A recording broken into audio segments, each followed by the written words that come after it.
Up next, we have Dr. Cesar Corzo.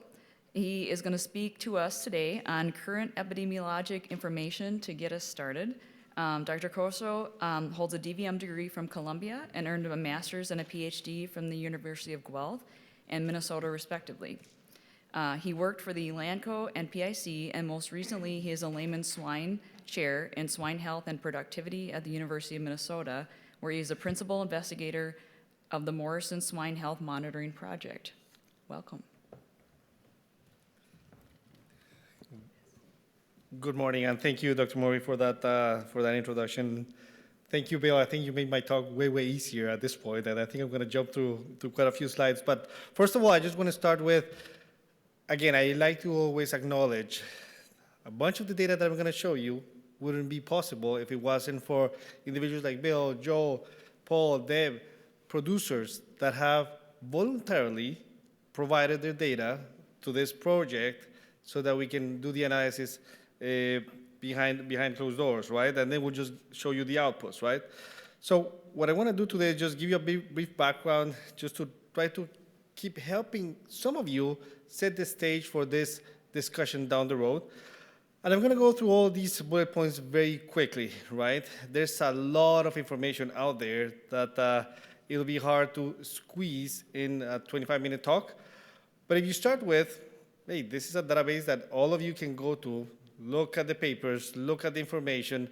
There's over 2,000 papers about this virus, right?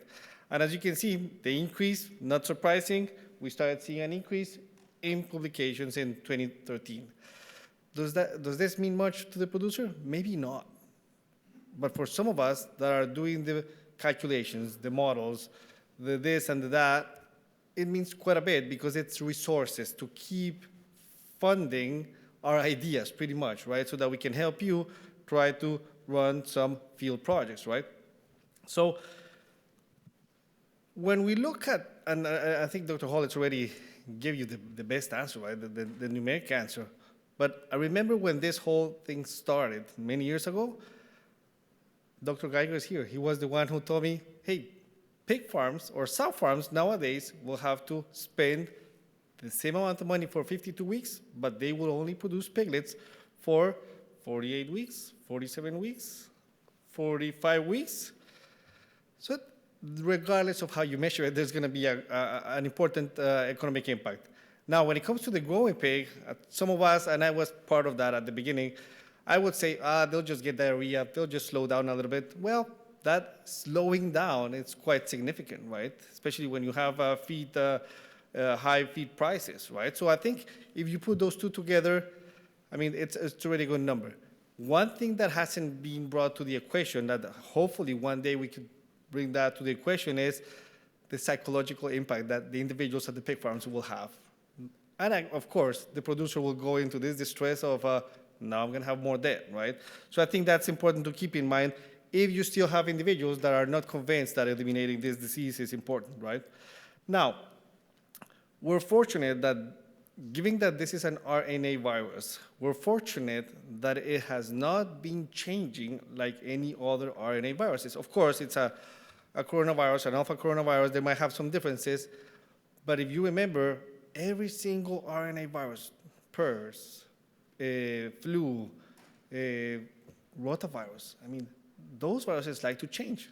And here we have some data. This was on a poster in the last few days from Dr. João da Silva. He's a postdoc with Dr. Kim Vanderwall, where he has been looking at the available sequences, not only from the mSHIMP sequence database, but he also looked at sequences from GenBank, right? And he was able to build, he was able to build this time-scale tree looking at that kind of evolution, right? This is just the non-indel strain. You'll see that before the 2000s, there was not much information. And then there was an explosion around 2013. And again, fortunately enough, the little that gets sequenced, it doesn't seem to be showing a lot of changes. I brought this up here just because some of you may have heard, the talk from my three colleagues at the University of Minnesota about H5. We don't want to give this virus the opportunity to become that highly mutating rate virus, right? So I think that's why it's important to keep this in mind. Yes, today we have these two clades, they're kind of behaving, they're kind of tight, but we don't want to give this virus more opportunities, right?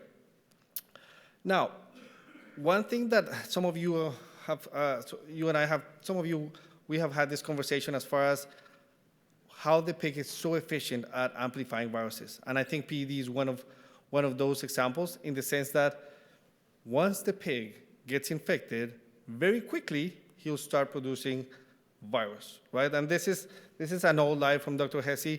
When this whole thing was starting, we were trying to learn about the dynamics of the virus in the pig, and you'll see that fecal shedding increasing dramatically in the next few days, right? And it stays like, it becomes a good factory when it comes to PEDV is concerned, right? And this is the important thing. This is how coronavirus is spread, right? I just produce a lot of virus, I'll just contaminate as many surfaces as I can, and then I'll just be waiting for the next host, right? This is why it's so important that now that the prevalence, the incidence is low, we need to take advantage of that. Now, when we look at once the pig gets infected, once a herd gets infected, the question is, well, what about the pits, right? Can we find it in the pit? Well, we did a study quite a few years ago with one of my master's students, Julian Montoya, where we just collected, or we just used some of the pit samples that were submitted for nutritional analysis just right before they were doing the manure application in the field, and we were able to get a hold of 300 samples, right? And we just run the typical PCR just to get a feel for, can we find it, yes or no, and what kind of levels we were able to find. Out of those 300 samples, yeah, we found it in 48 samples, right? So we said, okay, we thought it was going to be higher. Again, we didn't know whether that was fresh PD or old or remnants of that virus, because we didn't have the status of the pigs in those barns at the time of sample collection. However, when we look at the CT values, and this is just CT values by farm type, you could see that 10 mLs, 20 mLs of that sample has quite a bit of virus. Again, it shouldn't be a surprise for all of us that there's going to be a lot of virus in those samples. What we couldn't get a feel for is, was it viable or not? At that time, we tried some virus isolation. I think we didn't get any viable virus. So I think that's a good thing. Now, just keep in mind that those pits, they might be a good environment in the sense that there's no UV light hitting those pits, one. And two, temperature, hey, it's a temperature that maybe most viruses will like. However, when at that time we talked to some virologists, they told us it's kind of a very toxic environment just because of the fermentation that it's occurring. But again, that needs to be understood a bit better. Now, if it's not in the pit, what happens then? Well, a few years ago, one student at the University of Minnesota, they assessed, together with Dr. Goyle and Dr. Memorial, they assessed the viability of this virus on different types of surfaces, right? And they were able to generate quite interesting graphs, right? But I think the take-home message here is the virus can survive, just like any other virus, if the temperature is low and if there's certain properties around the humidity. What this tells me is I don't want any virus on any surface, so I need to clean pretty much every single day, every single time, right? Especially if I'm surrounded by pigs that are shedding the virus, right? So the virus survives, right? We don't want to give the virus, again, more opportunities to survive. But to complicate things even more, we're dealing with a highly infectious virus, right? And this is when we had the debate as far as, is feed a problem? Yes, feed was a problem. Feed today might not be a problem, but still a risk. And they kind of titrated to a level in which very few particles can infect the pig. So what that means is that if I'm putting out a lot of our particles through fecal material, I just need very few particles on a surface, sorting board, shovel, boots, whatever, to move it around, right? So this is why it's important to keep these epidemiological facts in mind so that when we're addressing this conversation, we know exactly what everybody needs to do, right? So at this point, and I think I like this quote in the sense that we have come a long way, right? It has been a very painful 10 years, especially those first 3-4 years when the virus was introduced. But I think it's just a matter of going a little bit further. And I think we have, like Dr. Hollis said, enough tools today. I don't think we need more tools. Because remember, we have gotten to this stage without vaccination, and because all of you guys worked together and just did it. And I'm glad that we solved this issue, right? And I'm so glad that some of you got involved and figured the feed issue and the biosecurity around the feed issue and how this virus can come into the country again. This is important and very valuable data, so we know about this, right? I think we're starting to close those direct and indirect transmission routes as we speak, right? Now, furthermore, we know that basic biosecurity measures work, right? If you wash your hands, if you change your clothes, you can go from an infected population to a naive population, and you will not transmit the virus, right? Of course, if I'm moving dirty boots and dirty coveralls between barns, of course I'm going to be able to give that virus a chance to infect that susceptible population. So there's already data for that, and I think you all have already confirmed that yourselves, right? No wonder why we see fewer farms reporting outbreaks today. The interesting thing is that we've done a good job in the breeding herd population, right? I think we still have opportunities in the growing pig population. And we were fortunate enough to work with the Seaboard team a few years ago, and this is led by Dr. Mariana Kikuchi, and we were able to understand multiple things in a large system, right? If you wean them negative, when will they become positive? One, because we had some locations we were able to understand spatially how that virus was moving. But I think the important message from this study is that if you do basic, simple things, and if you segregate, you're always going to win with this virus, right? We have seen many occasions in which positive farms are not that far away from naive farms, and the naive farm does not break. Again, people will say, I'm not willing to run with that risk, but I think the statistical power that we're seeing from what we see every week is that I think we're winning. That virus doesn't seem to be moving that easily in the region, right?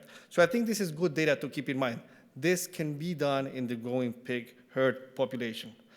Now, if it wasn't for all these measures that I have just touched about or described, we wouldn't be here where we are today. I mean, having a 4.9% cumulative incidence after we had like 40%, I mean, that's crazy. If you look at it, that's a huge reduction. Now, depending on the conversation we're having, we would say, this is low, Cesar. I mean, this is low. Or we can look at it from a different perspective. This is just tremendously high, right? 5% of the herds from our databases, if we assume that there's 1,000 sow herds in our database, there's going to be 50 of those. If those 50 would have, I don't know, an average of 3,000 sows, I'm just going to put a number there, that's going to be a lot of sows that if they get infected at the same time, hey, we're going to have to wean down, and some of those pigs are going to be positive going somewhere, right? So that's a lot of pigs, shedding pigs actually going to so many different sites. So depending on how you look at it, it's either low or very high. So when we look at the historical data from these herds that break with PDV, you can see that, you can see that pretty much 46% of them have never seen PDV, right? 37% of them have seen it only once, right? And then from then on, you're going to have those that may have had 2 breaks, 3 breaks, 4 breaks in the history of our database.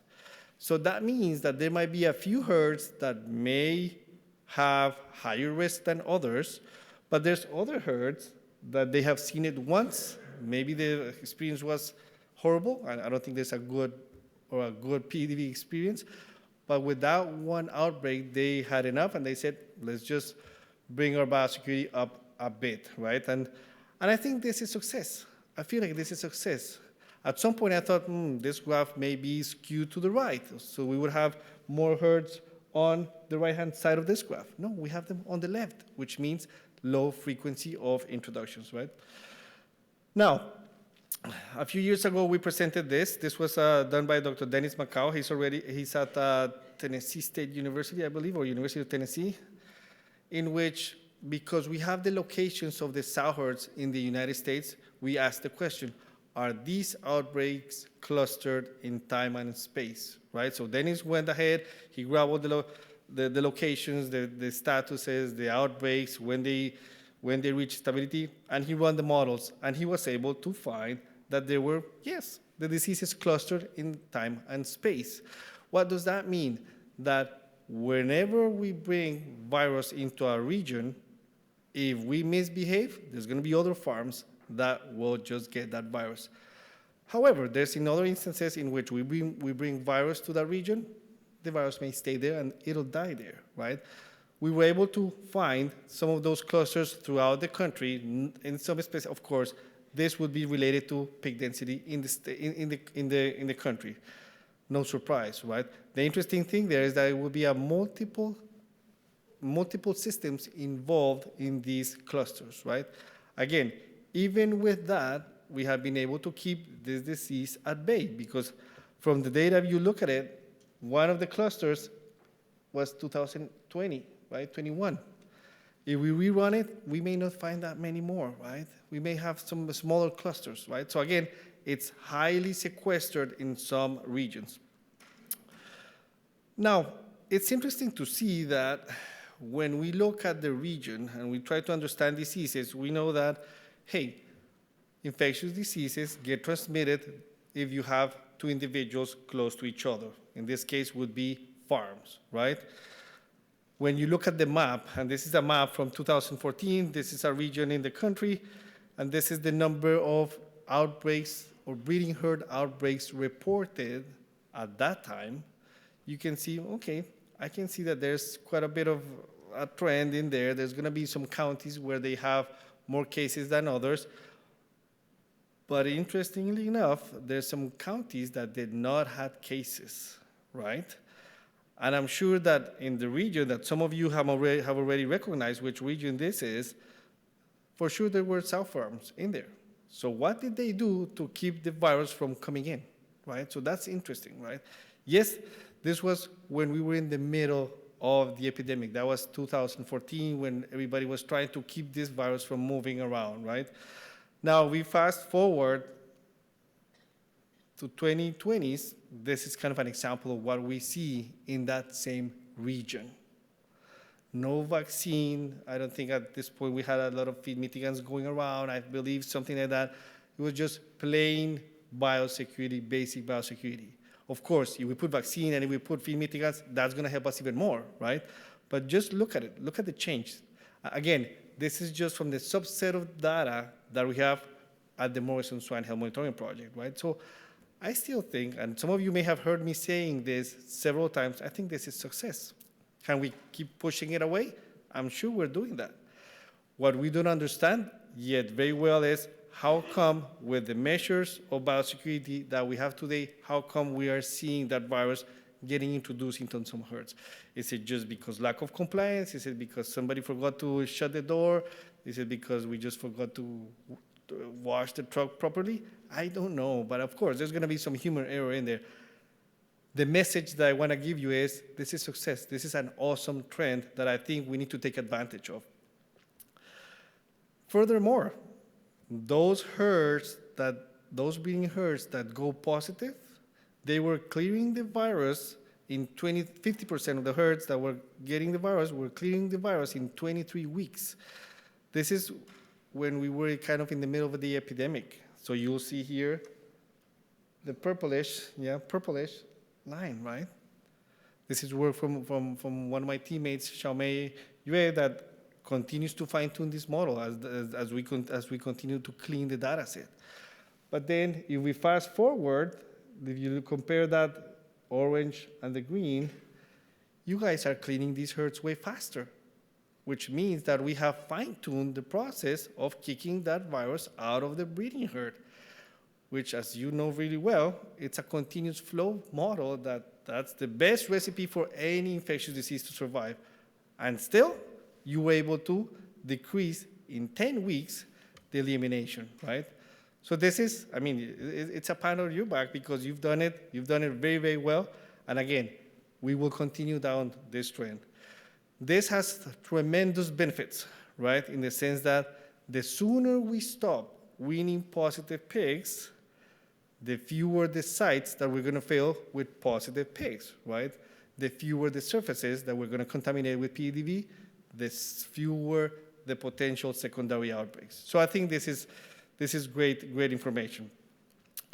Just to start wrapping it up, some of you that may have seen this cartoon, I grew up with this kind of cartoons, and you know what the story is, right? So the coyote will be chasing the roadrunner all over the place, and when the coyote thought that he had the roadrunner cornered, the roadrunner would just escape. Or the coyote would do something wrong, and the roadrunner would escape. I think that's what's happening today, right? We just keep trying to push and push and push. We corner the virus, and there's something that we may be making or doing wrong, and we give the virus another opportunity to escape, right? And then infect another population. But I feel like if we, again, Dr. Hollett said it, if we just work together and keep pushing that boundary a little bit more in an organized manner, I think we're gonna be able to really, really corner it and just catch the roadrunner, right? So I know that this is kind of not a really good metaphor, but I think this kind of makes sense to me, right? It keeps escaping and escaping. And again, we have a nice opportunity to catch it. The data is there, right? So the data from the folks at the SDRS, which is great, and our data, they're pretty much saying the same thing. So if you compare our EWMA for the last 2-3 years, this is just breeding herds, we have kind of the same oscillation, right? Around the same years, right?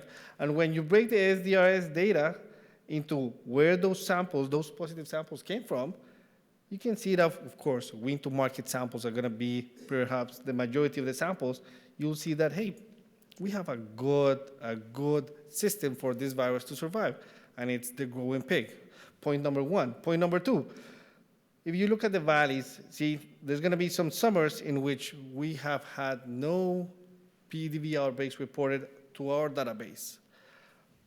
But still, there's quite a bit of a positivity rate when it comes to PCRs. And if you look at it, is it 5%? Is it 10% of the PCRs?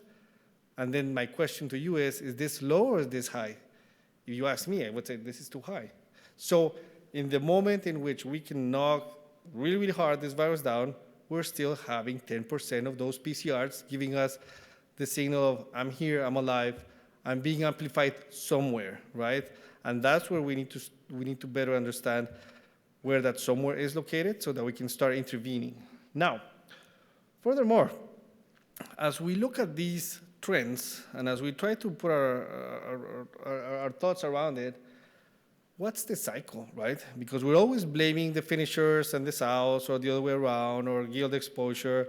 I mean, the gill exposure, I can see where the gill exposure is, and I can tell you, not all the outbreaks are there, right? Not all the outbreaks are there. And this is the cycle that we need to understand a bit better. However, we know that these two populations are continuously touching each other through transport, through feed, through personnel, you name it, right? And that level of contact is perhaps driving some of that transmission, right? And I didn't bring it up here, but Dr. Gustavo Machado and Kim Vanderwall, they have done enough models to prove that the more piglets we move into a region, especially if we have a really good connectivity when it comes to a dirty truck, we're going to move PEDV all over the place, right? Now, what is the challenge today, right? And I think Dr. Hall has already alluded to that quite a bit, but in my mind, and this is with all the respect, is, of course, there's no mystery behind this. We need to break that cycle, right? How are we going to break that cycle? Well, I think most of the work has been done, and the trends are already telling us, right?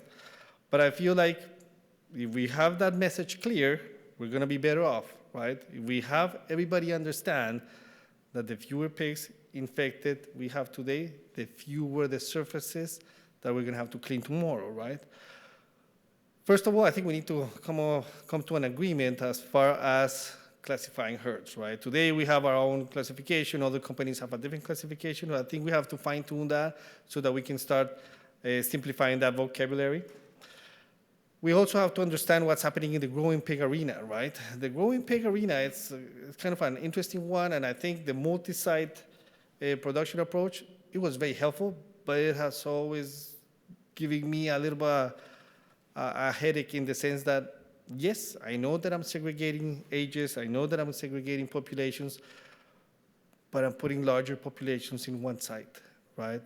And I'm just giving these viruses more opportunities to contaminate and replicate. And so I think we need to understand better what the incidence, especially the incidence, is, and the prevalence, of course. But also, I think today we have already something in place that we can take advantage of and do some sort of an active surveillance, right? Just to get a feel for where we are, right? So that would be point number 2. Point number 3, I think Dr. Hollis already said it.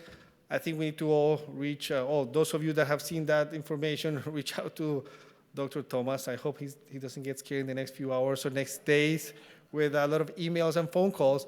But I think it's very robust data. And it's simple, right? Just segregate, wash, clean, disinfect properly, and you'll just get it done. I think that that's where we need to couple and team up with our production teams in the sense that, yes, everybody wants to be efficient. They want to decrease the cost per mile, right, et cetera, et cetera, et cetera. Hey, can we do this temporarily?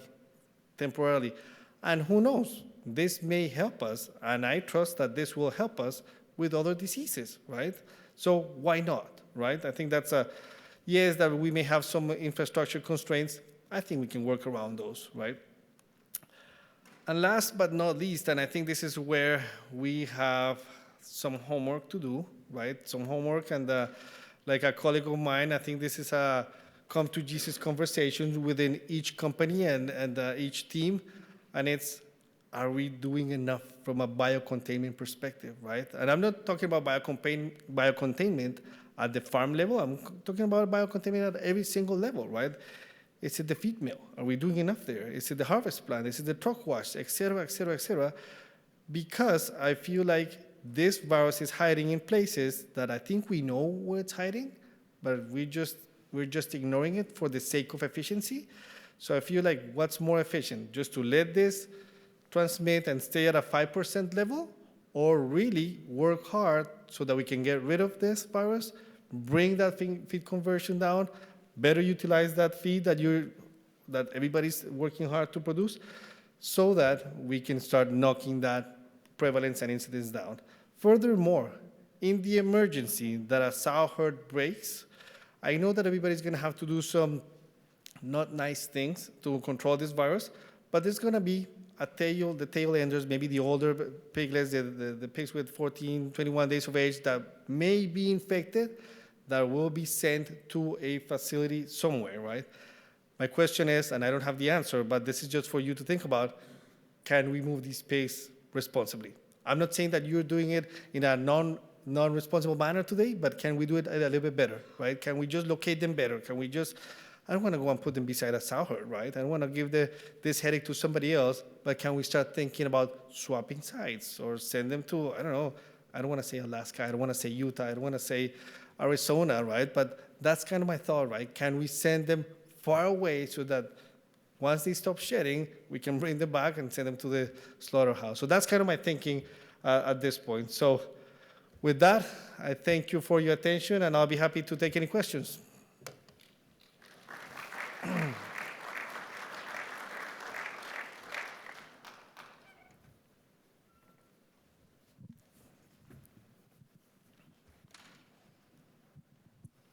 Thank you, Dr. Corzo, for your presentation. My question is, where did you see the value of POCT, like pen-side tests, during the process of PD elimination? Because we have quick PCRs, turnaround time is just 1 day, like which production processes or slaughterhouse. I would like to hear your comments. Thank you. Yeah, the point of care testing, I think that's a good one. I think there might be value in some instances. Now, I feel like because there's so much shedding, right? And because there's going to be so much in the environment, depending on what you're using for that POCT, depending on what matrix you're using, is it oral fluids? I mean, I don't think we need a test to say those pigs have PED when everybody has PED, right? Everybody has diarrhea, just confirm it. But there might be instances in which maybe some environmental sampling, if that point of care testing is valid, but again, will it tell me whether the virus is viable or not? That's my concern, right? And then you can just fill yourself with a lot of positives, and how do you interpret those? So we'll have to give it some thought, right? Now, the issue is that because this virus transmits so well, if you see some scouring pigs today, let's say you run a POCT and it gives you an answer within an hour or two, are you going to be able to act differently than if you get a PCR in 24 hours, given that this virus is going to move that quickly, and given that you don't know how many other pigs are already infected? That's when I have my, I mean, we're going to have to think through it, but hey, I mean, I would welcome that kind of technology because eventually it'll help us with something.